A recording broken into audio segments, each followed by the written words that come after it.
1 prill është dita e antarësimit të Shqipërisë në NATO, e arritjes më të madhe historike të popullit shqiptar në fushën e sigurisë pas shpalljes së pavarësisë së vendit. Por këtë ditë ne morëm dhe një lajm të hidhur që e fshehu qeveria. Këtë ditë në Bruksel, në debatin që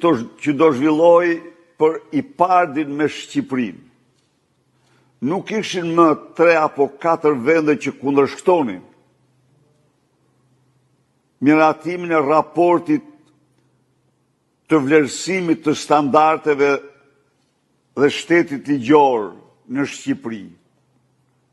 Por ato u bën 9 vende që e kundërshtuan me shumë argumente dhe shumë çështje votimin e këtij raporti.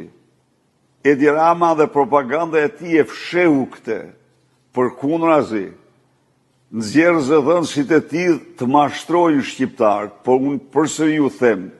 se pa votimin unanim do thotë që duhet ta miratoj çdo vend antar. Pa votimin unanim të këtij raporti, Shqipëria nuk mbyll asnjë kapitull, çka do të thotë procesi i integrimit për momentin është vend numëro, por ju garantoj se në rast se vazhdohet ky qëndrim, kjo mbrojtje